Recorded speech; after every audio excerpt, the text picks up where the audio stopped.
Bem-vinda, bem-vindo ao BTC Journal, seu resumo de notícias de negócios comentadas, analisadas pela equipe da BTC. Meu nome é Gustavo Habib, eu sou instrutor de Soft Skills e Marketing pela BTC. E no episódio de hoje é dia 20 de agosto de 2020, o mês infinito, hein, pessoal? Não acaba nunca isso aqui. A gente vai falar sobre Oracle e interesse pelo TikTok também, Zoom e serviço de voz, Tesla e valor de mercado, Uber e Lyft na Califórnia e regulação de mercado, Epic Games na briga com a Apple. Falaremos também dos resultados da Walmart, Magazine Luiza, Natura e também Restock.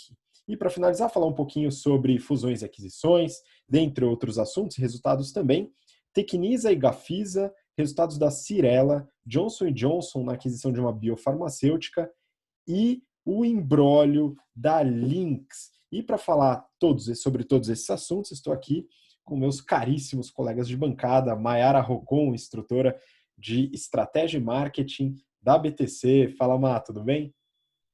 Oi, Habib, é um prazer estar aqui com vocês. Vamos lá, muita notícia legal. Bora lá, muito obrigado. E também com a gente, instrutor de Finanças Corporativas, Valuation e Estratégia, Renato Aracaki. Fala, Renato. Fala, Mayara. Fala, Gustavo. Fala, pessoal, tudo bem? Vamos lá, essa semana tem bastante coisa para a gente analisar. Queria mandar um abraço rápido aí para as turmas que a gente iniciou essa semana de análise demonstrativos financeiros. Já estamos comentando aí de vários casos de fraude contábil, etc e tal. Coisas bem interessantes, o pessoal está gostando. E para você que quer entrar aí nos cursos da BTC, a gente tem 2 cursos com inscrições abertas. Um é o Excel Plus Business Program, apesar que a gente já está com a classe meio lotada, mas as inscrições estão abertas para a turma 58. Entre no nosso site www.btcompany.com.br/EBP, Excel Plus Business Program. E a nossa turma também do General Finance Program, que vai começar, já começou uma turma, né, já está todo vapor, mas vai começar uma outra turma agora em setembro. Entre no nosso site www.btcompany.com.br/GFP, General Finance Program. E vamos para cima que tem notícia pra caramba, como sempre. Vamos lá, vamos para cima. Peço também para você que está acompanhando a gente pelo podcast, através do BTCcast ou também no YouTube, para seguir o nosso Instagram, @instabtcompany, bastante conteúdo por lá também. E para começar, pessoal, peguei um assunto de fora da pauta que eu li hoje de manhã, só para relembrar de um episódio um pouco mais antigo do Journal, e o assunto será requentado, pessoal. Essa daqui é do Valor Econômico e o título é Varejista Pets define faixa de preço em IPO e pode levantar 2,45 bilhões de reais. Então a notícia fala de uma possibilidade, né, do IPO, oferta pública inicial, entre 12,25 e 15,25 reais, tá? Ao meio da faixa aí 13,75, a oferta pode movimentar até 2,45 bilhões. A gente não vai comentar sobre a Pets hoje, a notícia saiu agora de manhã, mas já avaliamos o prospecto do IPO da Pets. Tá interessantíssimo. Procura lá, é mais fácil achar o histórico do Journal no YouTube, coloca BTC Journal Pets lá no buscador do YouTube, Pets com Z no final, tá? E vocês vão ver a operação, né, todos os aspectos estratégicos e financeiros dessa gigante do mercado de pet, tá? Além de dados sobre mercado, tá? O mercado de pet como um todo, né? A gente fala sobre tudo isso, volta lá. Se você caiu de paraquedas aqui, a gente tem uma porrada de episódios desde 2018, avaliando as empresas, toda semana sai episódio novo, não perca. Bom, vamos para a próxima, então, agora de fato a pauta, né, pessoal? A gente vem falando bastante sobre o caso do TikTok, né? E várias ofertas aí, a Microsoft interessada, todo aquele negócio em relação aos dados, né? Produção de dados nos Estados Unidos, o governo Trump brigando bastante em relação ao TikTok, e agora temos mais um interessado, né? Esse daqui é do Valor Econômico. Oracle entra na disputa pela compra do TikTok.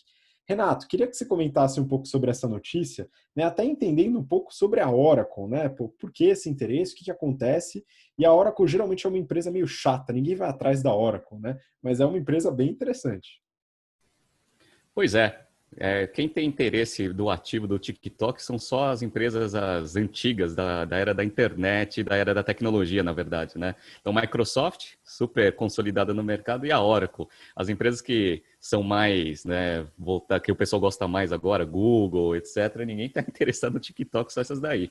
Bom, na verdade, a gente já cansou de falar do TikTok aqui. Basicamente, essa notícia é só para falar um pouco da Oracle, até para a gente entender um pouco do que é a empresa. Ela fechou seus resultados agora no dia 31 de maio e ela divulgou o resultado fechado do ano fiscal deles de 2020. Então, só para vocês terem uma ideia, né, a Oracle ela teve uma receita de 40 bilhões de dólares, sendo que ela não é mais aquela empresa de banco de dados antiga que todo mundo conhecia. Ela tem mais de 83% da sua receita em serviços de cloud e a parte também de suporte, assinatura, licença, de um monte de coisa que a Oracle faz.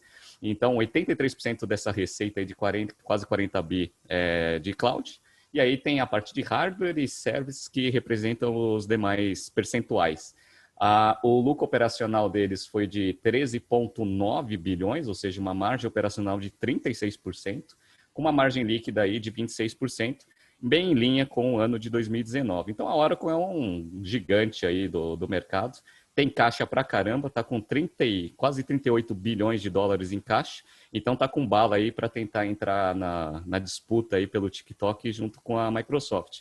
O que os analistas lá nos Estados Unidos eles argumentam, né, do interesse dessas empresas em relação ao TikTok, é que tanto a Microsoft quanto a Oracle elas estão tentando crescer bastante na parte de cloud, né? A líder de mercado é a Amazon, e aí tem a Microsoft em segundo, a Oracle está lá atrás. E aí dizem que a Oracle ela tem o interesse de pegar o TikTok, por quê? Porque existe uma geração de dados muito grande, que se você plugar na estrutura de cloud do negócio, aumenta bastante a utilização desse serviço, consequentemente, você ainda consegue ganhar bastante dinheiro com a verticalização e também com o trabalho dos dados.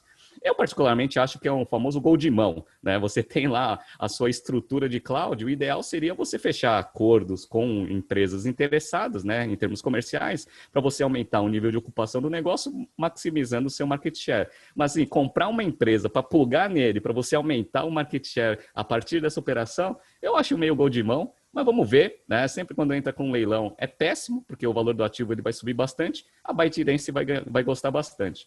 Então, basicamente é isso. Eu acho que tem empresas muito melhores aí que a Oracle poderia fazer uma parceria se o fator principal fosse a ocupação do seu cloud. Inclusive, acho que é o tema da próxima notícia. Exatamente, né? Inclusive aí comentando, né? Realmente você pode trabalhar para conseguir novos clientes ou você pode comprar clientes, né? Mas de fato, né? Eu concordo aí com essa sua visão de gol de mão, curioso, né? Não tinha pensado nessa expressão, mas faz bastante sentido. Mas nesse aspecto de cloud, né? Isso é muito importante porque está ligado com essa próxima notícia que a gente vai falar que a Mayara vai comentar, né? Zoom lança serviço de voz no país, é do valor econômico também. A plataforma se popularizou durante a pandemia com serviços de videochamada gratuitos e pagos. Mário, o que é esse serviço de voz, né? E como que o Zoom se beneficia disso? Conta um pouquinho, dá um panorama aí pra gente. Valeu, Habib. Então, até para comentar esse gancho que o Renato passou, né? O que o Zoom tem a ver com a Oracle? O Zoom fez parceria com a Oracle agora para usar esse serviço de cloud, né, de nuvem que a Oracle tem, né? E, pô, que parceria legal, porque se tem alguém que está sorrindo à toa agora na pandemia, é o Zoom, né? Então, o que aconteceu com o Zoom? Nesse começo de ano com a pandemia, o Zoom aumentou o número de usuários de 10 milhões para 300 milhões fechados em abril. Talvez já tenha até aumentado um pouquinho mais, porque eles só reportaram até abril por enquanto, né? As ações do Zoom, desde o começo do ano, quadruplicaram de valor. Então, o Zoom está muito bem. Mas vamos lá, então, para a notícia que você falou, Habib. O Zoom, ele já tem esse serviço de Zoom Phone, que eles chamam, né? Que foi lançado há 8 meses nos Estados Unidos e no Canadá, mas também já existe em outros 18 países. E agora eles estão lançando em mais 24 países, incluindo o Brasil, né? E aí, esse Zoom Phone, para descrever de um jeito bem simplório, é tipo um Skype que você consegue fazer chamadas, né? E aí você faz chamadas locais, internacionais, tendo ou não um número, né? Então, eles têm aqui alguns pacotes que vão de 8 a 20 dólares por mês, sendo que o de 20 dólares, que é o mais topzão de todos, você tem um número seu local e você pode fazer chamadas para celular, para telefone fixo, ilimitadas para qualquer país do mundo, né? Então, é o pacotão mais completo que você pode ter por 80 dólares por mês. que é um valor bem legal, né? Eles falaram que essa atualização, esse lançamento aí, foi um pedido dos clientes, né? Então, os clientes queriam que eles fizessem uma modernização nessa estrutura de voz pela internet, não só para substituir o telefone, como o sistema antigo, mas também porque agora o pessoal está no home office, aí realmente não tem o telefone do trabalho, né? Então, não tem nem a opção antiga, eles precisavam de um serviço assim. Agora, o Zoom está no período de silêncio, porque eles estão para divulgar os resultados no final do mês, agora de agosto, né? Mas vou falar um pouquinho de como foi o primeiro TRI e do que eles estavam esperando, pelo menos, para esse segundo TRI. Então, no primeiro TRI de 2020, a receita deles aumentou 170% versus o primeiro TRI de 2019. Foi para 328 milhões de dólares. E, se você acha que isso foi um crescimento alto, ela já tinha crescido 88% versus 2018. Então, assim, foi um puta salto aí que eles tiveram. E agora, para o segundo TRI, eles estão esperando um crescimento nada mais, nada menos do que 50% versus o primeiro TRI, indo para mais ou menos ali 500 milhões de dólares. Vamos esperar, então, quando eles reportarem, a gente vê se eles atingiram o que eles estavam esperando. Muito bom, mas o Zoom, de fato, né, cresceu bastante. A gente fez uma análise aí, alguns journals passados em relação à operação deles, né, e como eles rentabilizaram, né, então a operação já se sustenta. Dá uma olhada lá no histórico, você que começou a acompanhar agora do Zoom, né, e como que a operação está se dando, né, eles tiveram algumas dificuldades com o aumento massivo de clientes aí durante a pandemia, mas já se reorganizaram, né, e é interessante esse ponto do telefone, mas é importante, né? O pessoal tudo em home office, né? Todo mundo já abandonou o telefone. Eu não tenho telefone em casa, não sei se vocês têm, né? Mas eu não tenho, apesar de ter saudade daquele telefone onde você rodava, né, os números para discar, né? Aquilo é bem nostálgico, pessoal. Mas enfim, a gente está falando agora de empresas da moda. Já que estamos falando de empresas da moda, a gente não pode deixar de fora a queridinha do Elon Musk. Valor econômico. A ação da Tesla chega a 1.931 dólares pela primeira vez e acumula alta de 712%. Eu gostei da chamada, viu, pessoal? Pela primeira vez chegou a 1.931. Deve ser algum número cabalístico e eu não estou ciente. Relatório de analistas, desdobramento de ações e até apagões na Califórnia são apontados como motivos para valorização que intriga mesmo em Wall Street. Renato, intriga mesmo esse negócio? Intriga. O valor de mercado da Tesla é 350 bilhões de dólares, sendo que, obviamente, a produção de carros e a entrega é muito menor que a segunda, que é a Toyota, né? Que antes era a empresa de maior valor de mercado, aí, melhor em termos de operações, etc. Mas, enfim, parece que entrou na moda, todo mundo gosta e acho que é legal ter a ação da Tesla. Isso fez a ação da Tesla subir bastante, tanto é que eles estão pensando em até fazer um split das ações para dar um pouco mais de liquidez. Dando um pouco mais de liquidez, você aumenta a volatilidade e a expectativa deles é continuar com esse movimento de crescimento. Vamos ver até onde que vai esse negócio. Eu analisei aqui os resultados do segundo trimestre da Tesla e os resultados eles foram relativamente bons. Então, eles tiveram uma queda de 20% na parte de produção de carros, obviamente, porque a demanda caiu bastante, mas as entregas, elas cresceram do primeiro trimestre para o segundo trimestre, cresceram 3%.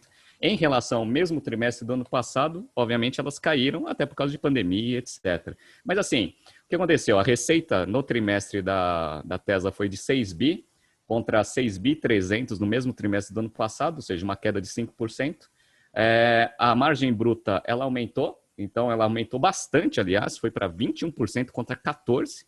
E aí isso, né, a princípio a justificativa foi que eles fizeram ajustes operacionais, até por causa da demanda, então demitiram bastante gente, isso daí reduziu bastante o custo operacional, que fez a empresa ter uma margem operacional de 5,4% contra uma margem negativa no mesmo trimestre do ano passado de 2,6%. Então, assim, a empresa ela cresceu bastante. Ela fala no seu relatório que no primeiro semestre ela foi a única montadora que teve crescimento em entregas de carro. Teve um crescimento aí próximo de uns 12%, contra uma queda de quase todas, né? Então, Hyundai caiu 20%, e a pior de todas foi a PSA, que caiu quase 50% em termos de entrega. Então, o mercado automotivo está ruim e, a princípio, a Tesla está indo bem. Então, para quem gosta do segmento, está vendendo todas as ações das outras empresas, está comprando a Tesla que eles estão apostando. Uma das coisas que me perguntam, eu fiz até uma palestra para o FRJ há umas 2 semanas atrás, sobre a indústria 4.0.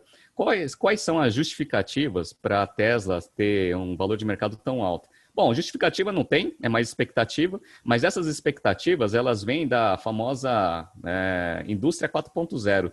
Dado que a Tesla ela tem os carros extremamente automatizados e com bastante sensor, e ela consegue monitorar bastante coisa do carro, isso permite que o modelo de negócios de venda da Tesla seja completamente diferente do modelo de negócio das outras montadoras. Primeiro que ela pode fazer modelo verticalizado, ela não precisa de concessionária, ela mesmo quer vender os carros para o consumidor final. Tanto é que você pode comprar até Tesla pelo site, primeira coisa, né? Isso daí já é uma grande vantagem, porque se tira alguns intermediários, a princípio, vantagem de verticalização com margem bruta maior. Essa é a primeira coisa.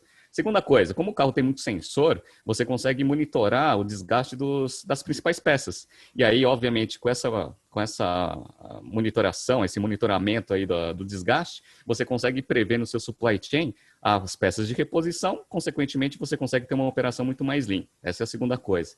E a terceira coisa, ele também está verticalizando a parte de serviços, porque ela não tem concessionária, ela também fica com a parte de serviços que tem margem alta, geralmente, né? E aí, obviamente, com um monte de sensor, você também consegue ver e prever, né, quando que os serviços vão ocorrer. Então, assim, tem vantagem o modelo da Tesla em relação às outras empresas? Tem muitas vantagens. Justifica ser a maior empresa de valor de mercado vendendo muito menos do que provavelmente a Toyota?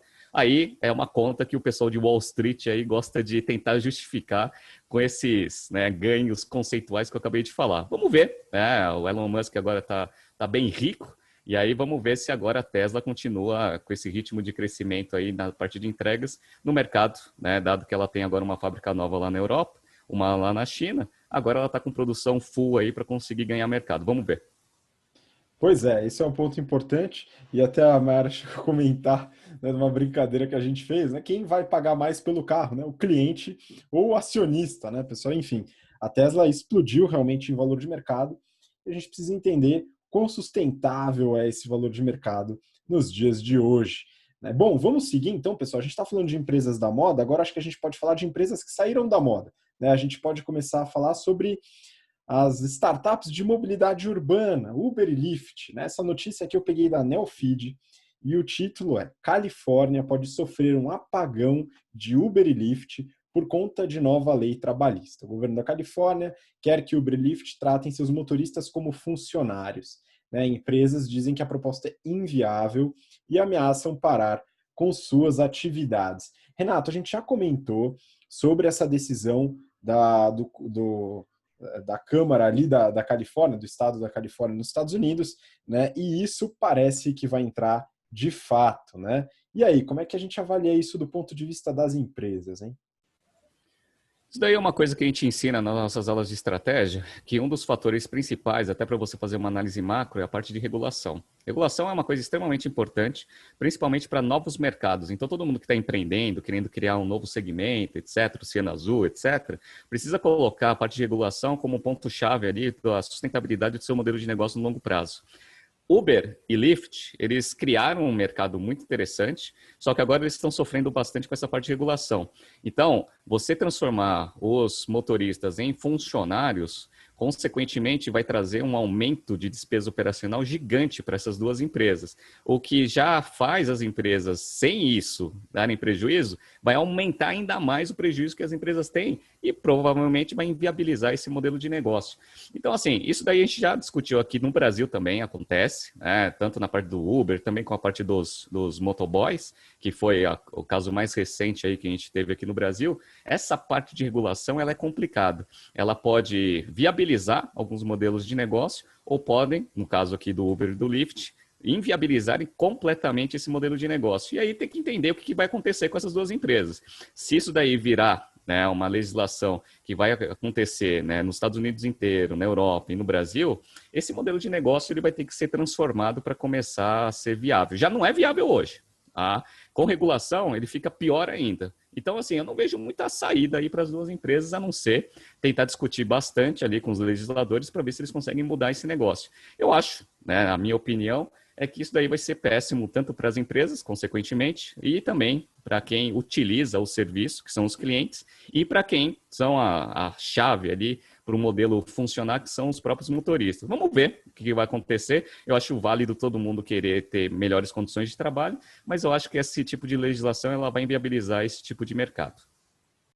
Pois é, Renato, é uma situação realmente complexa. Eu gosto de ler sobre esse assunto, acho que é importante até para a gente poder fortalecer nossas possibilidades através de análise de debate, né, que a gente fala bastante em negociação, né, e isso exige muitas vezes uma mudança de modelo de negócio. E muito do que se fala lá na Califórnia sobre essa dificuldade em colocar o pessoal como autônomo ou como funcionário, né, está relacionada ao fato dessas empresas de tecnologia estabelecerem o preço do serviço, né? Então, isso na interpretação de vários juízes e advogados lá da Califórnia coloca um grande empecilho, né? Então, eventualmente, você falou de possibilidades, né? Eventualmente, uma possibilidade seria uma alteração no modelo de negócio, né, para poder mudar o modelo de precificação. Quanto isso é sustentável, aplicável, aí eu já não sei, também não é problema meu, o pessoal vai ter que quebrar a cabeça com isso. Mas é uma forma de tentar mudar isso. A outra, claro, através dos lobbies. Lá nos Estados Unidos isso é legalizado. Inclusive tem faculdade de lobista para quem quiser fazer lá nos Estados Unidos, né? Mas é uma discussão bem sensível, está dentro da análise estratégica e a gente trabalha isso também no nosso curso de business, né, nas partes de estratégia. Bom, vamos seguir, pessoal. Próxima notícia. Agora eu queria que a Maiara explicasse bastante sobre esse mercado, porque é o seguinte, a gente vai falar do mercado de games agora, né? A notícia da Forbes. Epic Games processa Apple e Google por removerem Fortnite de lojas de aplicativos. Bom, mas é o seguinte, eu parei no Nintendo 64, inclusive eu tenho ele até hoje, né? E muitas vezes não, né? Muito de vez em quando, né, ligo ele para uma partida de Mario Kart. Enfim, eu parei aqui. Eu parei de acompanhar esse desenvolvimento, né? Mas parece que esse Fortnite é bem relevante, né? Então, coloca um pouquinho desse panorama e por que que isso é tão relevante tanto para a Apple como para a Google e para o mercado de games como um todo. Ótimo, Habib. Então aqui, né, falando um pouquinho para quem não entende de games, né, essa Epic Games é desenvolvedora de games, né, e ela é muito conhecida pelo Fortnite, que é nada mais, nada menos que o jogo mais popular do mundo atualmente, né? Olha que legal. Então, como que começou essa briga aqui, né? A Epic Games estava cansada de pagar 30% de tudo que ela comercializava no aplicativo para a Apple Store, né? E ela resolveu fazer a sua própria plataforma de pagamento. Então, para jogar ali o joguinho, para fazer compra de algumas coisas dentro do Fortnite, as pessoas têm que comprar os V-Bucks, que é o nome da moeda deles, né? A moeda local ali. E aí, ela com essa plataforma própria começou a fazer a comercialização dos V-Bucks com 20% de desconto para os usuários. Então, versus os 30% que eles pagariam para a Apple, eles estavam ganhando 10%, né? Essa é a diferença colocando no bolso, né? A Apple viu isso, achou que isso era um jeito errado de driblar os 30%, que seria, na verdade, uma violação do contrato de prestação de serviço deles na parte de pagamentos, e aí foi lá e removeu o Fortnite da loja deles, da Apple Store, que significa tirar o Fortnite de 1 bilhão de aparelhos, né? Nada mais, nada menos que isso. Para a Apple, isso também não é bom, né? Então, você tira o jogo mais popular do mundo dos seus aparelhos, né? Eles estão perdendo aí uma receita que o Fortnite dava de circulação de 2 bi de reais. É muita coisa, né? E aí o Google também fez a mesma coisa, ele interpretou do mesmo jeito, que isso era um drible ali do contrato de pagamento, e também tirou o Fortnite da Play Store.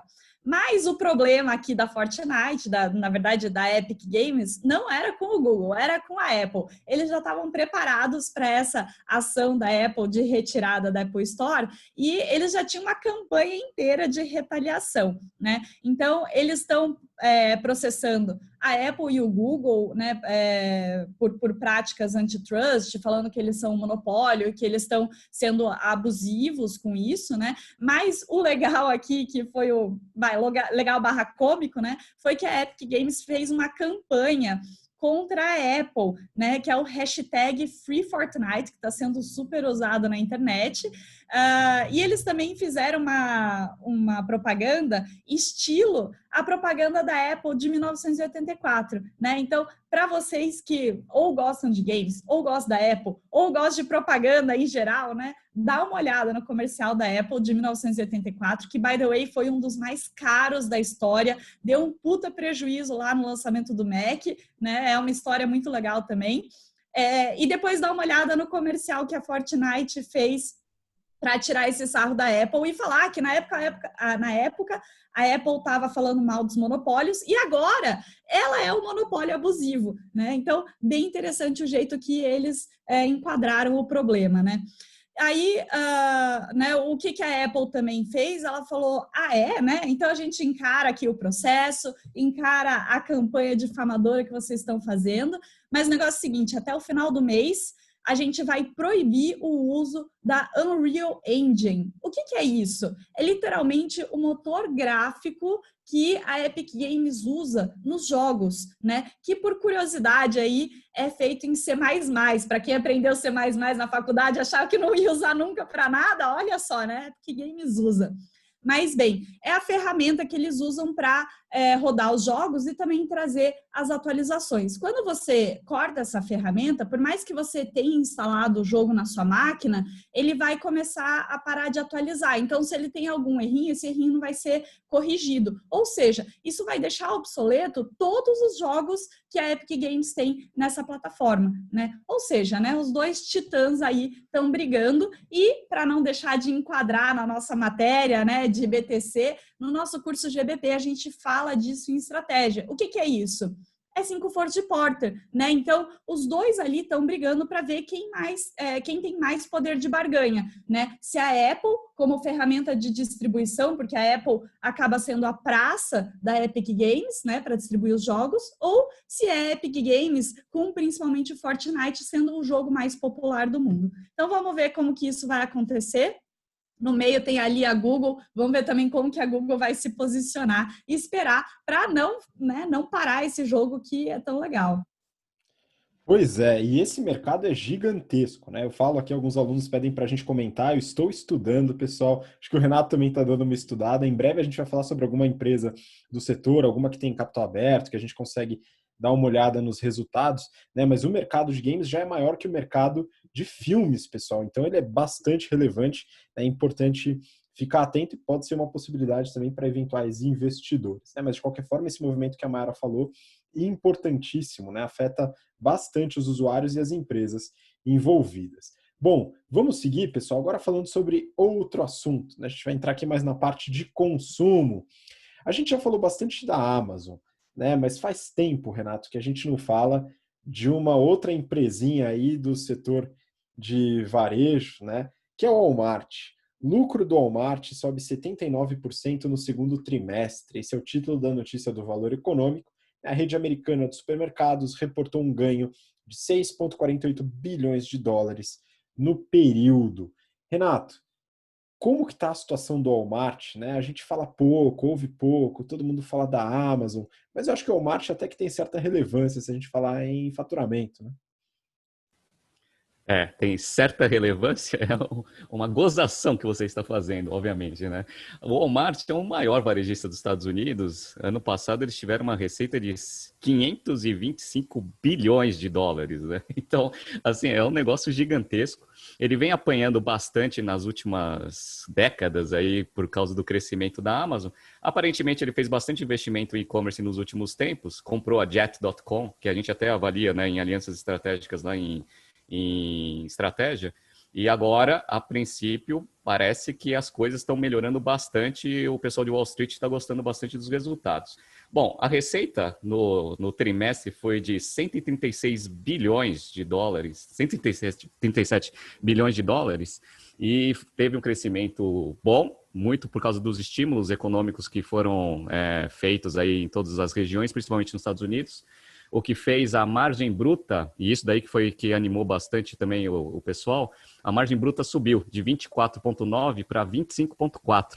Basicamente, o que o Walmart falou é que ele deu menos desconto. Então, ele tem o seu posicionamento como everyday low price, Então, ele sempre trabalhou muito com desconto, mas dado que a demanda estava alta por produtos básicos, por causa de pandemia, etc., eles nem precisaram fazer tanto desconto e venderam bastante. Então, a margem bruta subiu, o que fez o lucro operacional subir bastante também. Então, a margem operacional subiu para 4,4, você vê como que é apertado o negócio. E o que fez o lucro líquido também aumentar, que foi a notícia do highlight. Só para vocês terem uma comparação, no semestre, o Walmart já teve de receita 272 bilhões de dólares. A Amazon teve 164. Só que só a parte de vendas da Amazon, vendas mesmo, porque a Amazon tem um monte de coisa, né? Tem um web service, tem um monte de coisa. Quando você pega varejo contra varejo, a Amazon teve no semestre 92 bilhões de receita, contra 272. Então você vê a diferença ali, né, de tamanho das duas operações. Uma coisa que eu gostei bastante no resultado foi que eles falaram que o e-commerce cresceu 97% em termos de venda no trimestre, o que animou bastante os analistas, falando que o Walmart finalmente conseguiu acertar a mão para conseguir começar a roubar um pouquinho de market share na parte de vendas online das principais concorrentes, que é a Amazon e todos os outros varejistas. Então, a princípio, o Walmart está se transformando aí num varejo que tenha mais características para conseguir competir nessa nova economia. A outra coisa que eu gostei bastante foi que pela primeira vez no semestre o Walmart conseguiu ficar com o famoso ciclo de conversão de caixa negativo. Então eles conseguiram ficar com menos 2 dias, coisa que eles nunca tinham conseguido fazer, o que consequentemente trouxe a sua geração de caixa a patamares bem altos. Então, o lucro líquido no semestre foi de 10 bilhões e meio.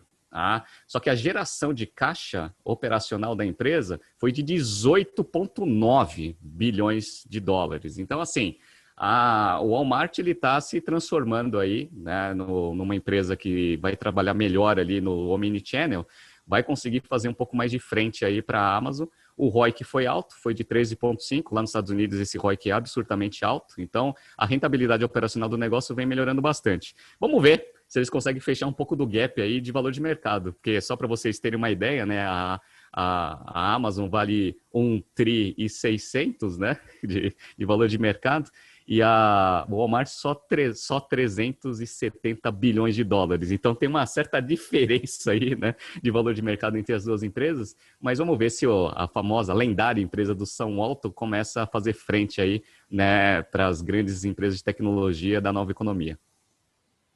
Pois é, muito bom, né? Então, é importante aqui para o pessoal tirar, às vezes, um pouco daquela ideia pré-concebida, a Amazon vai quebrar o Walmart. Não, vamos com calma, pessoal, menos ansiedade. Aqui o Walmart é uma empresa gigantesca e, como o Renato falou, operacionalmente muito bem gerida e agora até com ciclo de conversão de caixa negativo, né? Para você entender a diferença, né, desse ciclo de conversão de caixa, aplicação da empresa, né, o GBP em breve abriremos inscrições para o primeiro semestre de 2021, né?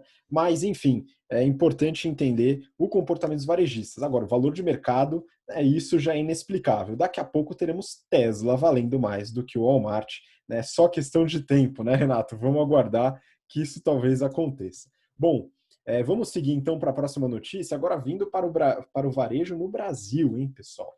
Magazine Luiza reverte lucro e tem prejuízo de 64,5 milhões no segundo trimestre. Essa notícia é do Valor Econômico e eu queria que a Maiara comentasse, né, esse resultado da Magazine Luiza. Foi do lucro ao prejuízo? Será que está tão ruim assim? O que está acontecendo, Mar?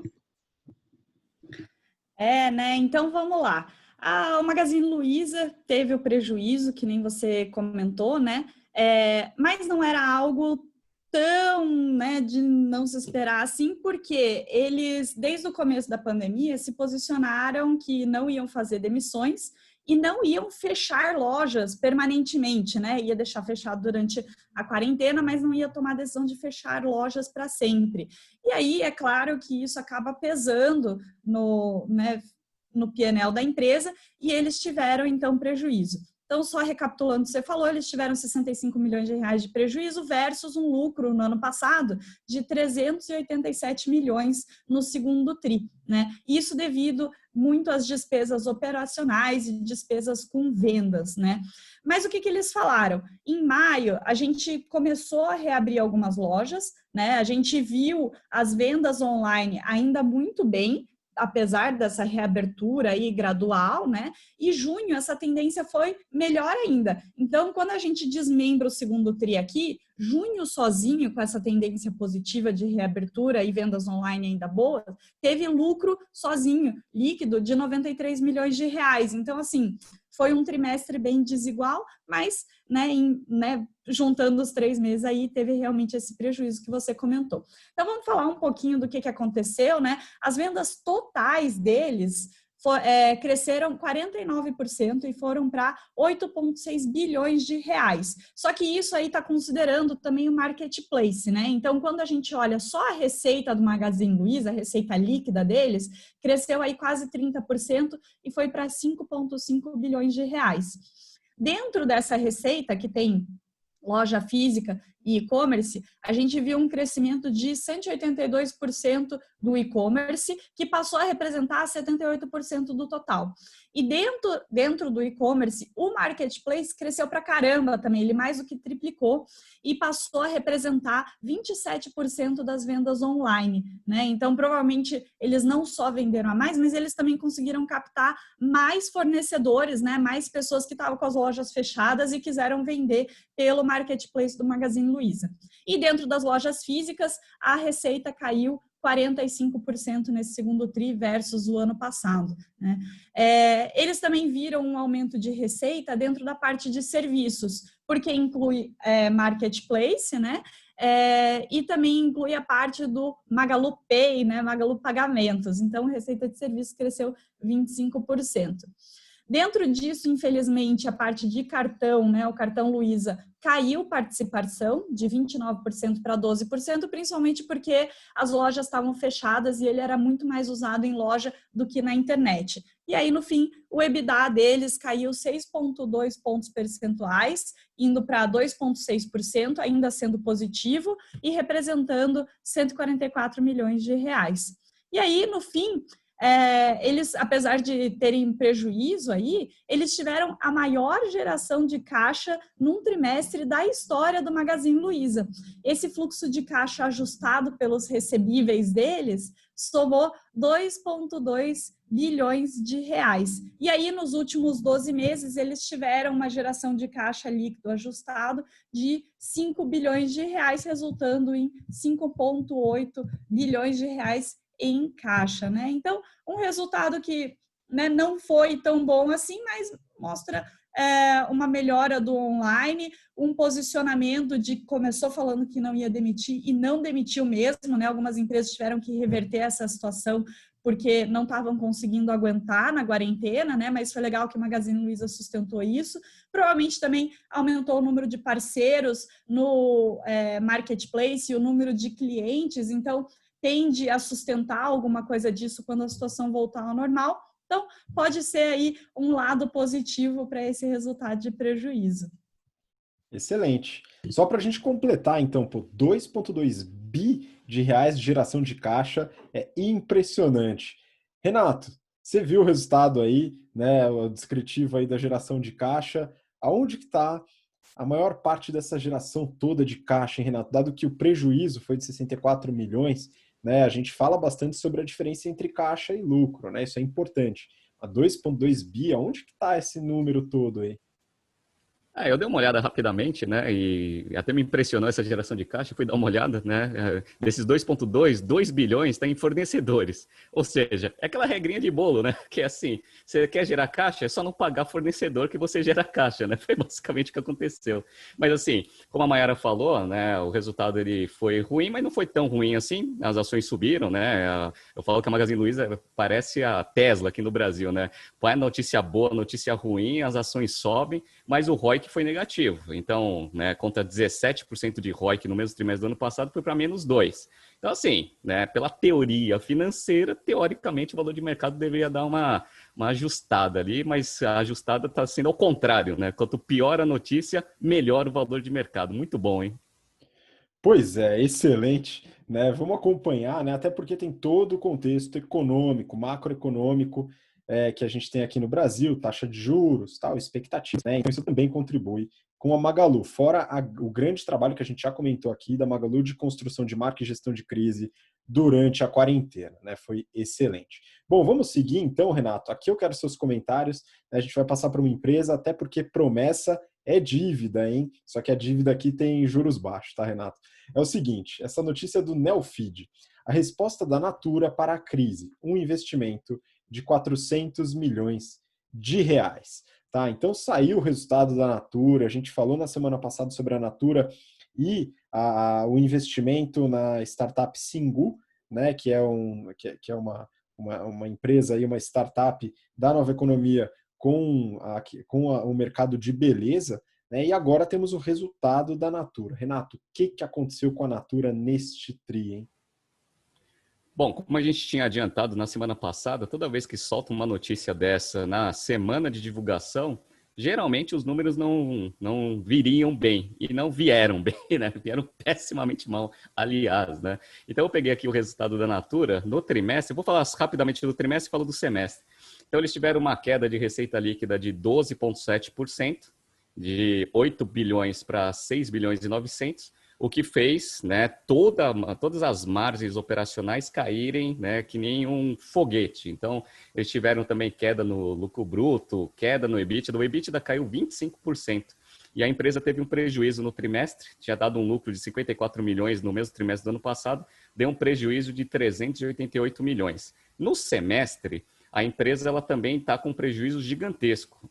Então, pegando os primeiros 6 meses de 19 contra os primeiros 6 meses de 20, o prejuízo de 19 tinha sido 27 milhões contra 1 bilhão e 200. O que a gente vem argumentando com os movimentos estratégicos da Natura? Ela veio fazendo várias aquisições muito rapidamente e ainda não tinha dado tempo de capturar as famosas sinergias. Divulgaram muita sinergia, etc., principalmente na operação da Avon. Coisas que não aconteceram, então, e tudo bem, tem lá o Covid, tem todo esse cenário que a gente está vivendo, mas assim, já era um desafio no passado, agora com essa situação está pior ainda. Só para vocês terem uma ideia, nos primeiros 6 meses, a Avon ela teve uma queda de EBITDA de 79% em relação ao mesmo semestre do ano passado, que contribuiu com uma queda de EBITDA no primeiro semestre da empresa de 45,7%. Aí eu dei uma olhada ali nas margens brutas, as margens brutas ainda continuam, né, relativamente saudáveis, eles têm algumas operações interessantes, tem a Avon, que foi a última aquisição que eles fizeram, tem a The Body Shop, que teve um crescimento em reais, porque em moeda constante teve uma queda, porque é até uma empresa de varejo, né? E tem aquela Aesop. Uma coisa que me impressiona bastante é a margem bruta da Aesop. A margem bruta da Aesop é 91%. Ou seja, dependendo da tributação sobre venda, dá um markup aí bruto aí de mais ou menos umas 11, 12 vezes, né? Então, assim, o negócio realmente, né, tem um valor agregado assim absurdamente alto na percepção do cliente. Outra coisa que preocupou bastante foi a geração, né, ou a queima, na verdade, né, de caixa das atividades operacionais da Natura no primeiro semestre. Ela tinha gerado 71 milhões no primeiro semestre do ano passado, queimou 1,5 bilhão de caixa no primeiro semestre. Até o que justificou a Natura fazer uma oferta privada lá para dar uma reforçada no caixa. Posição de dívida da empresa, a Natura Holding, está em dívida líquida sobre EBITDA de 3,6, que é alto. Né? Se você for pegar a dívida bruta, ou seja, tira lá o efeito da emissão das ações, dá 6,15, ou seja, a empresa está extremamente endividada, mas é um mercado bom, né? Que a empresa está apostando bastante na retomada da economia. Vamos ver se, integrando todas as operações, melhorando um pouco aí do cenário macroeconômico, vamos ver se a Natura ela consegue arrumar aí o seu balanço, seus financials, para ver se a empresa ela de fato consegue gerar valor em todas essas aquisições que ela fez. E, né, só para a gente concluir, né, não vai ser a Singu que vai salvar a Natura, né? Fiquem tranquilos em relação a isso. Pois é importante. A gente vem falando da Natura bastante, das aquisições, né? Então começou lá a The Body Shop, depois a Avon, né? Só que as aquisições foram feitas de uma forma bastante rápida, uma em relação à outra, né? Sem dar o tempo devido aí da sinergia. Isso pode prejudicar um pouco a operação e a gente espera que a Natura faça um trabalho aí de reestruturação para poder organizar tudo isso, né? Isso é importante para a Natura. A Natura é uma empresa excelente, né? Grande aqui no Brasil, uma indústria. Eu gosto de indústria, né? Puxa o saco, pessoal. Então acho que é importante, mas vamos acompanhar aí os próximos movimentos, né? A Natura é uma empresa que a gente vai colocar na pauta vira e mexe. Bom, continuando aqui, outra empresa que a gente já falou bastante, né? Se a Natura sofre, imagina a Restock, né, pessoal? Vamos lá, essa daqui também no Valor Econômico. O título é, entre aspas, não cogitamos vender marcas. Já começou mal o título aqui, hein, pessoal? Vamos lá. O presidente da Restock diz que marcas do grupo mostram recuperação expressiva. O título, eu não gostei do título não pelo valor econômico, né, mas pela frase, né, que eu acho que, enfim, pode ter algum problema. E eu queria o Renato, né, nosso especialista no setor de varejo, vestuário e moda, né, Renato? O que está acontecendo com a Restock? Né? Ela entrou em recuperação extrajudicial, a gente falou aqui, né, mas o pessoal não vai vender marca. Né? E aí, como é que está o negócio?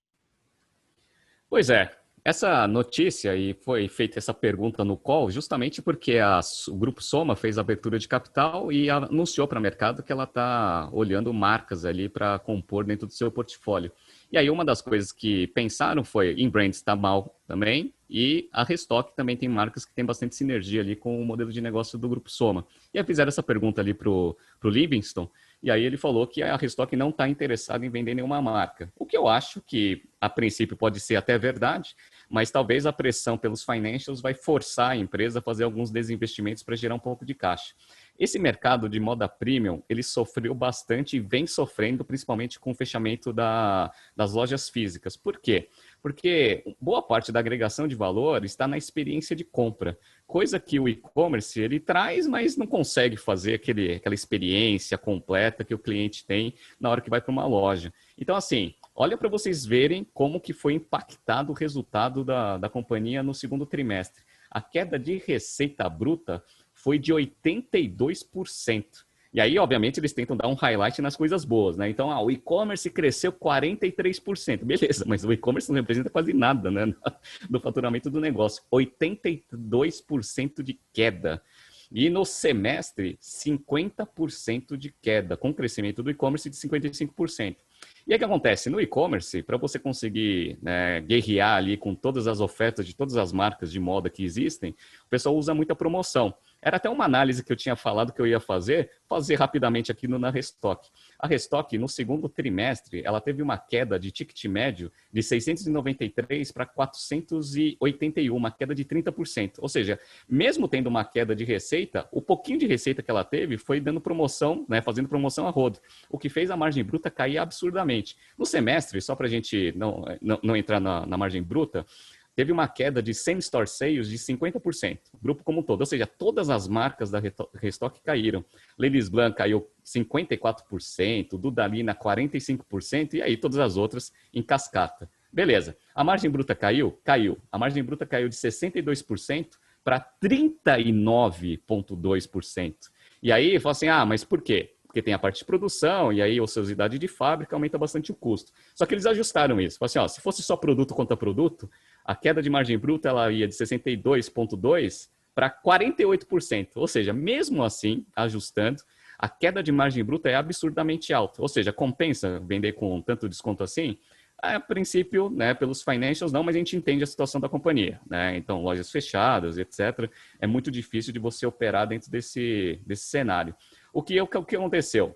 Dado que a Restock ela não teve faturamento, ela teve uma queima de caixa expressiva no primeiro semestre. Então, a queima de caixa dela foi de 340 milhões contra uma geração de caixa de 7 milhões no mesmo semestre do ano passado, o que fez o seu endividamento líquido aumentar absurdamente. Foi para 1 bi e 300 contra 1 bilhão no mesmo trimestre do mesmo semestre do ano passado. Ou seja, a recuperação extrajudicial, ela ocorreu até por causa da necessidade, ela está com uma dívida alta e não está com geração de caixa.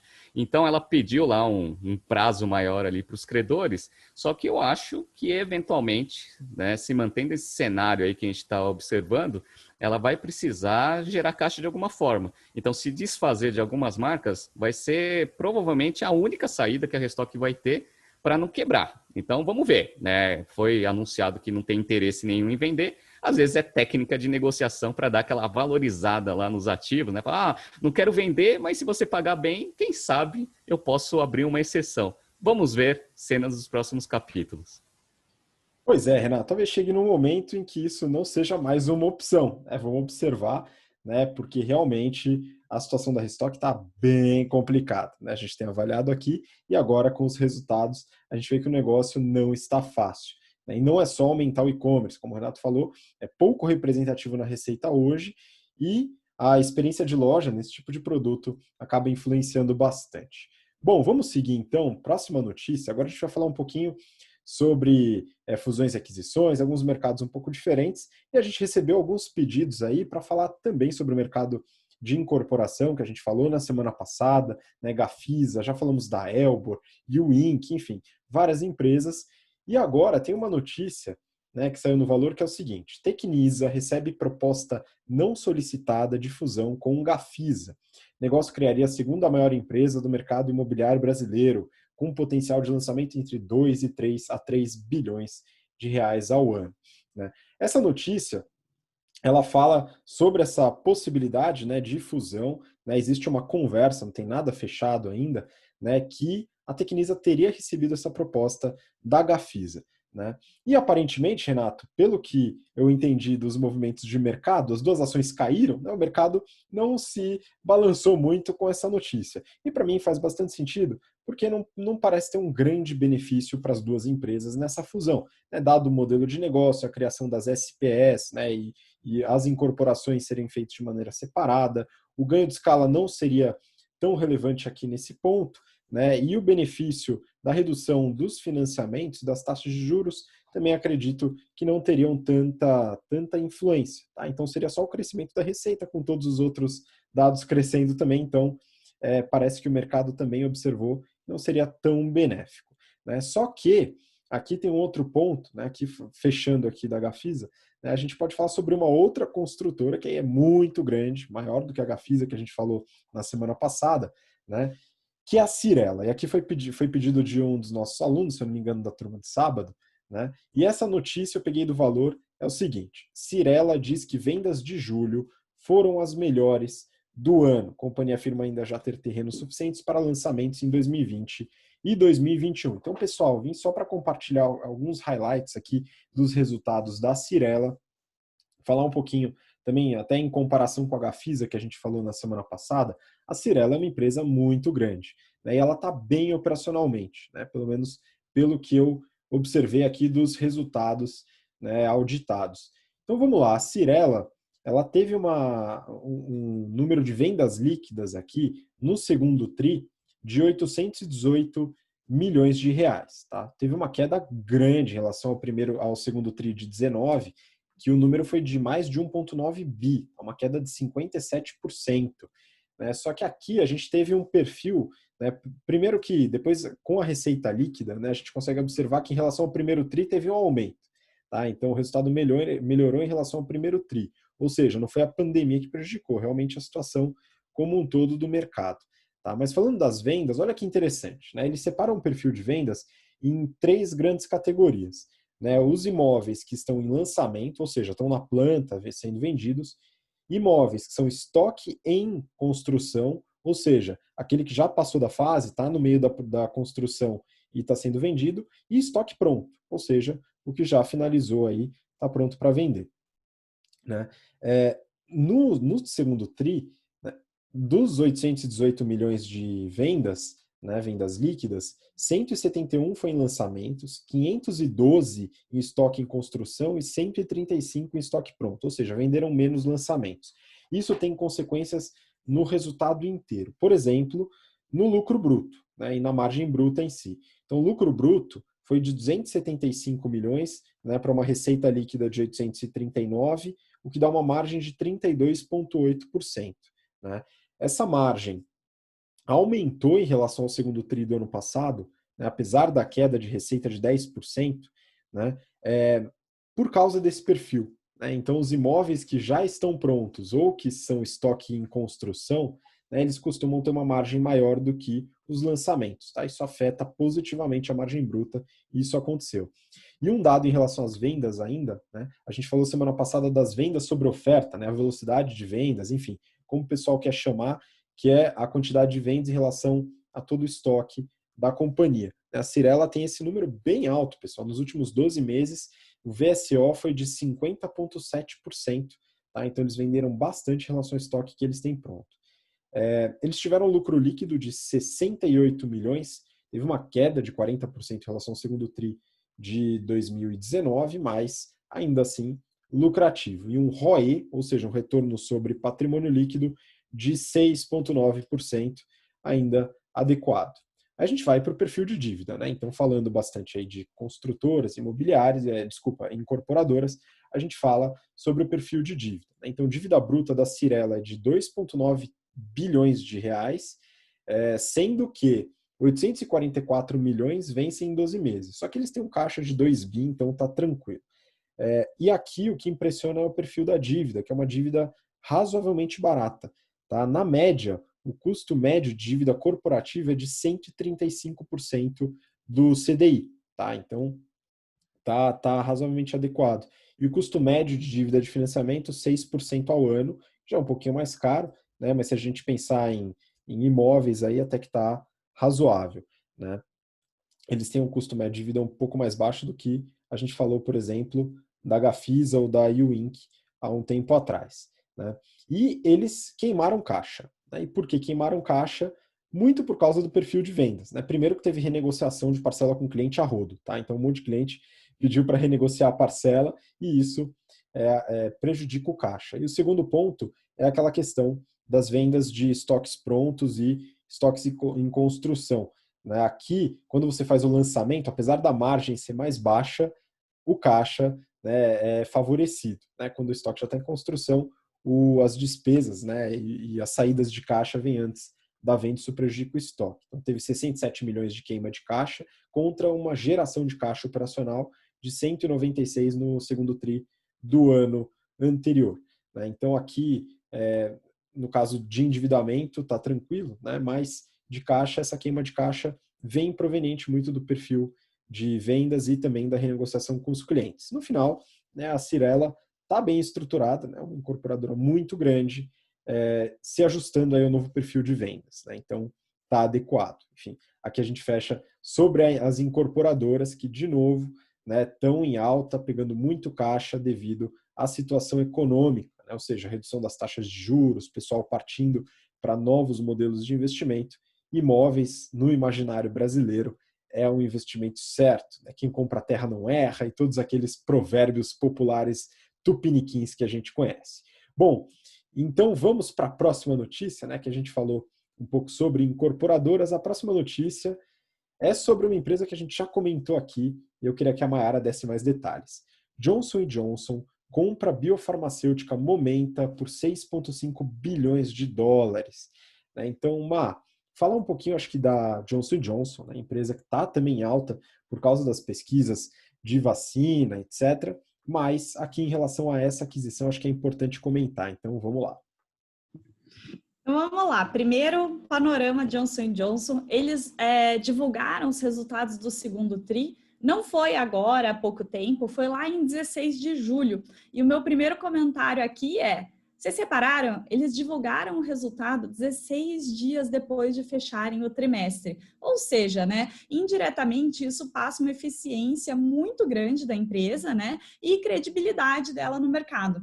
Outra que gosta de fazer isso é a Unilever. Né? A Unilever é sempre uma das primeiras ali. Então, imagina, você é uma empresa global, tem uma complexidade gigantesca, trocentas categorias e produtos e consegue divulgar o resultado em 16 dias, né? Então, ótimo. Até teve uma vez que eu vi o resultado da Unilever e o presidente comentou, a gente gosta de divulgar rápido, não só porque a gente é eficiente e quer mostrar isso para o mercado, mas também porque passado é passado, tem que analisar e olhar para frente, né? Então, olha que legal.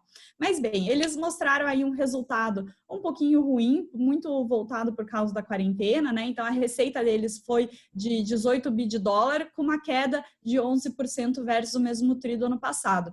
E o lucro líquido deles caiu 36%, né? Mas ficou em 4,4 bi de dólar. Então, é um lucro líquido sensacional, mesmo com essa queda grande até, continuou muito bom, né? Eles têm 3 categorias, das 3 categorias, somente essa parte farmacêutica cresceu, né? Então, ela cresceu 2% para mais ou menos 10 bilhões de dólares, com algumas drogas específicas que tiveram resultados positivos, mas mesmo assim tiveram alguns resultados ruins por causa do corona e também alguns genéricos ou remédios similares que a competição tem lançado, que acontece mesmo nessa parte farma, né? Antes de falar um pouco mais de farma e dessa aquisição, falando um pouquinho, né? A parte de consumer health deles caiu 7% para mais ou menos 3 bi de receita. Eles falaram que eles tiveram um impacto negativo muito forte, principalmente na parte de beleza e cuidados com a pele, que realmente, né, as pessoas estão saindo menos de casa, estão se cuidando um pouco menos ali, né, na parte de beleza, mas que eles tiveram, dentro de Consumer Health, resultados positivos, por exemplo, nos OTCs, que são os over-the-counter, então, os remédios que você pode chegar na farmácia e comprar sem receita. Por exemplo, o Tilenol, que foi destaque aí, então, as pessoas se cuidando mais em casa, com medo de ir para o hospital, né, ou então tem algum sintoma de gripe, já toma um Tilenol para ver se passa e depois ver se vai ser o corona mesmo, né. E também, outro que teve resultado positivo foi a parte de saúde bucal. Então, que bom, pelo menos escovando os dentes, as pessoas estão continuando, né? E a terceira categoria deles aqui, a terceira unidade deles é medical devices, né? Então, aparelhos médicos que teve uma queda de 34% de receita para mais ou menos ali 4 bi de dólar. Por que caiu tanto? Porque com a situação que a gente está, os hospitais estão atrasando todos os procedimentos médicos, cirurgias, tal, e acaba não tendo que comprar outros aparelhos, né? Então, renovar o estoque ou comprar aparelhos novos, né? Mas então, vamos lá para a parte farma, que foi a que anunciou a compra da Momenta por 6,5 bi de dólar. Isso aí é um prêmio de 70% sobre as ações que a Momenta tinha no mercado. Essa empresa é uma empresa de biotecnologia, né? Ela é americana e ela é focada em remédios para tratamento de doenças raras, que são causadas pelo próprio sistema imunológico da pessoa, né? E o principal ativo que a Momenta tem é o Nipocalimab, né? Desculpa aí, mas não é a minha área, gente. O que esse remédio faz, né? Essa droga acabou de ser autorizada pelas autoridades americanas, né? Então, com certeza, isso valorizou muito a empresa, é o principal ativo que a empresa tem. E ele atua na prevenção da doença hemolítica, que é quando a mãe tem o RH do sangue negativo e, enquanto ela está grávida, ela pode produzir anticorpos que atacam o RH positivo da criança, né, do feto ali. E isso pode começar a atacar o feto durante a gravidez e se pronuncia mais forte durante o parto. E aí você pode ter mistura do sangue da mãe com a criança, e aí o feto nasce, desenvolve anemia, né? Porque esses anticorpos atacam as hemoglobinas do feto e pode até matar o feto quando é, por exemplo, o segundo ou terceiro filho positivo, porque a mãe já desenvolveu esses anticorpos antes. Então, é um negócio super grave que ataca uma parte ali da vida super importante, né? Então, a gravidez é muito importante. E aí, a Johnson & Johnson, então, fez essa aquisição para fortalecer a parte farmacêutica deles, que eles chamam de Janssen, que já tem algumas drogas voltadas para anticorpos, mas que eles querem fortalecer esses tratamentos.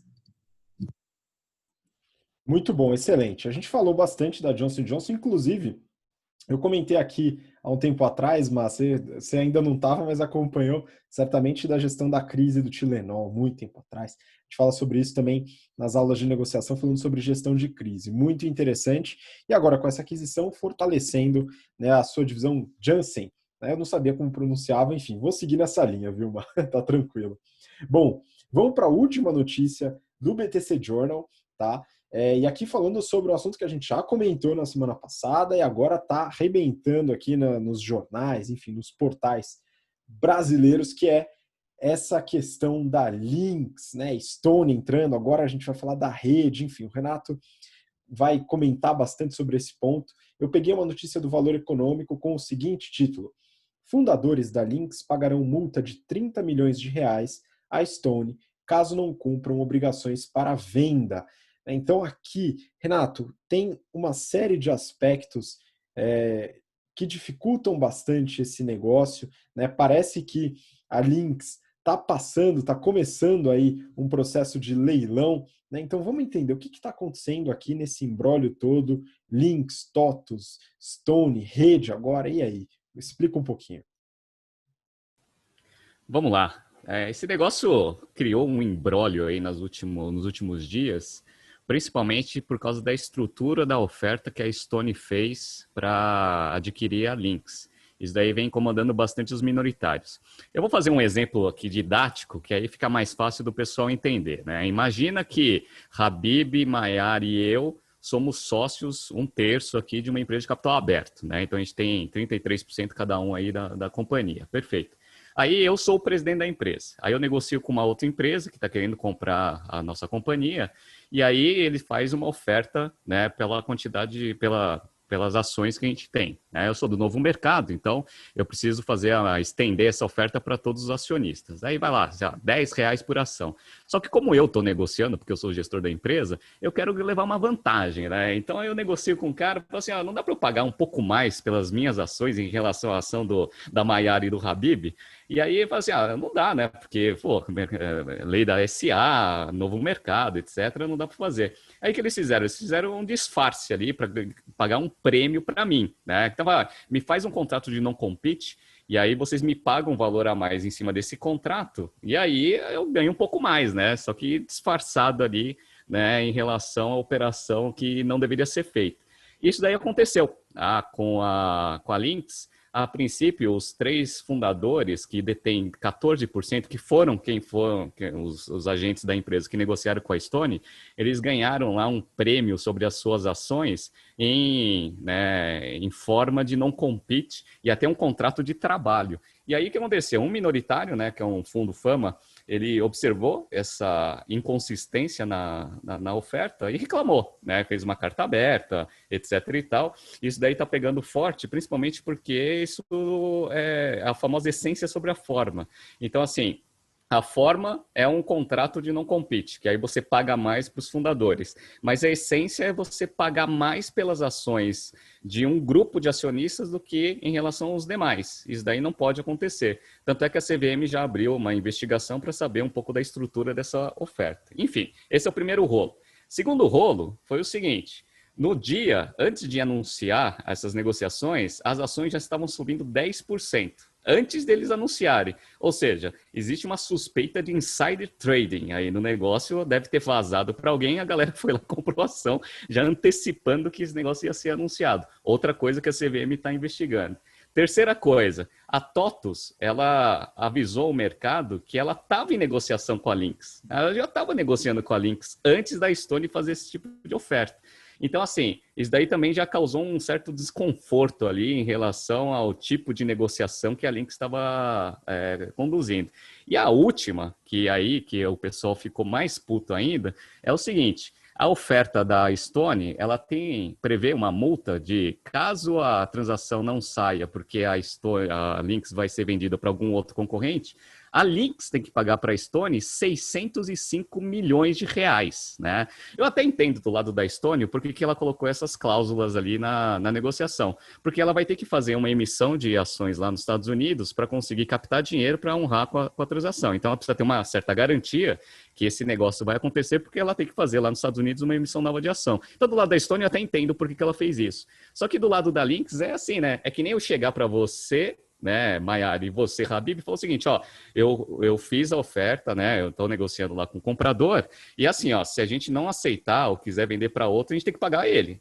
Aí eu falei assim, mas é assim, né? É basicamente aquela negociação que você me dá 2 opções. Você quer um tiro na perna esquerda ou você quer um tiro na perna direita, né? Então, assim, faca no pescoço, né? Então, os acionistas já estão putos também com isso, porque se eles, né, não aceitarem na Assembleia a aquisição da Stone, né, da Lynx pela Stone, eles já vão ter que pagar 25% de multa dos 605 milhões para a Stone.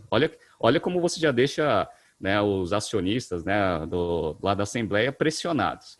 E se for vendido para um concorrente, que é o caso da TOTS, aí vai pagar a multa inteira. Então, assim, tá um rolo desgraçado esse negócio. E agora parece que a Rede também vai fazer uma oferta. A Rede já desmentiu, falou que não vai fazer, mas saiu no Neofeed que, a princípio, a Rede tem interesse também no ativo, está pensando em oferecer um valor de 7 bilhões. Só para a gente colocar em perspectiva, a Estônia ela ofereceu 6 bilhões pela Lynx, a TOTVS ofereceu 6 bilhões e 200, se eu não me engano, e a rede, a princípio, pela notícia do Neofeed, estava preparando uma oferta de 7 bilhões. Tá?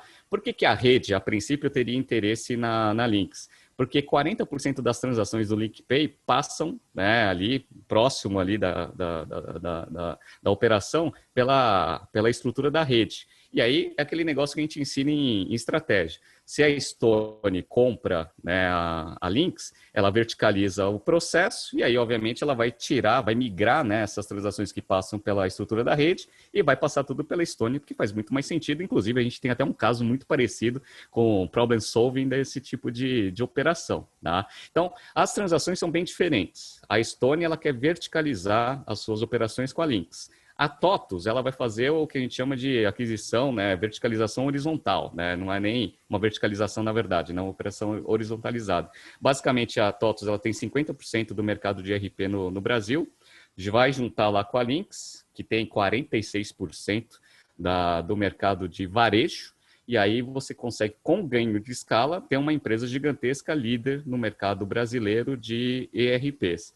E agora tem a rede que tem a princípio, está preparando uma oferta que tem os moldes muito parecidos em termos estratégicos com a Stone. Vamos ver o que vai acontecer, mas isso daí é uma negociação interessante. Eu falo que as negociações elas acontecem bem no momento correto, né, do curso. A gente acabou de ter lá a nossa aula de negociação empresarial, onde a gente falou bastante da transação lá da Oi, né, que trouxe bastante insight para as aulas, e eu já comentei também com algumas classes, né, que eu ministrei aula de negociação, essa transação que está acontecendo da Lynx. Vamos ver, cena dos próximos capítulos, como que vai se desenrolar. Uma coisa é certa, leilão é ótimo para fazer o valor das ações subirem. A ação já tinha subido bastante da Lynx, vai continuar subindo, eventualmente, se a rede fizer uma oferta firme. Pois é, essa situação, né, agora acho que ficou bem mais claro para você que está acompanhando, né, o que de fato está acontecendo com a Lynx, né, é um ativo estratégico para muitos desses participantes, né, como o Renato colocou aqui, tanto em verticalização como para a própria TOTVS, como uma forma de aumento de market share. Então, essa novela vai continuar e agora que entrou no leilão, então, vamos seguir acompanhando, né, Renato? Igual a gente fez na época da Netshoes, né, que também entrou em leilão entre Magazine Luiza e Centauro, né, foi para a Magazine Luiza, que a gente comentou hoje, né, e agora vamos acompanhar esse processo também da Lynx. Essa foi a última notícia do BTC Journal de hoje, e antes de mandar a despedida, eu quero fazer um anúncio aqui, Mayara me lembrou, muito bom, né, fazer um anúncio, lançaremos uma plataforma nova da BTC, com conteúdos exclusivos, tá? Essa plataforma será lançada no dia 4 de setembro de 2020, tá? Então fiquem atentos, tá? Os primeiros conteúdos dessa plataforma, né, já tem bastante coisa que vai entrar, são focados para as pessoas que querem se preparar para entrevistas, né? Então o pessoal que está entrando no mercado de trabalho, estágio, analista, trainee, etc., vai ter muito conteúdo muito rico para vocês, tá? Então fiquem atentos, a gente vai falar um pouquinho mais dessa plataforma também nos próximos episódios, mas já fica aqui o compromisso, hein, pessoal? Agora já era, não tem jeito. E para finalizar, então, despedida, pessoal. Mayara, muito obrigado pela sua participação e todos os comentários. Obrigada, Habib, obrigada, Renato, e obrigada a vocês que estão ouvindo a gente. E vou reforçar aí o recado do Habib, essa plataforma é muito legal, a gente está se esforçando pra caramba para colocar conteúdos super relevantes para os nossos alunos. Para quem já conhece a qualidade da BTC, sabe que, né, tudo que a gente passa é muito bom, super útil para a carreira. Para quem ainda não conhece, né, que só escuta o Journal, vocês vão adorar ter esse contato com a gente. Mas valeu aí, Habib, um abraço. Muito obrigado, Ma, e Renato, muito obrigado também pela participação. Obrigado, Mayara. Obrigado, Habib. Obrigado, pessoal, pela audiência. Queria mandar um abraço aí para as turmas 72 e 73, que eu estou ministrando aula de análise de demonstrativos financeiros, né? Uma turma bem legal. A gente teve bastante discussão nessas 2 primeiras aulas, ainda tem mais 2 ali para a gente estender. E, né, reforçando também o que os meus colegas já falaram, a plataforma está bem legal, né? Conteúdos bem interessantes, num nível de profundidade à la BTC, que vocês conhecem. Então, ninguém vai se decepcionar aí, né, usufruindo aí do serviço novo que a gente vai lançar aí no mês que vem, tá? Então aproveitem bastante. A gente convida todos a experimentarem aí a nossa nova plataforma e até semana que vem com mais um Journal. Muito obrigado, Renato. Obrigado, Mayara. E obrigado você pela audiência, pelo interesse e por acompanhar a gente até aqui. Nos vemos na próxima semana. Um grande abraço. Até lá. Tchau, tchau.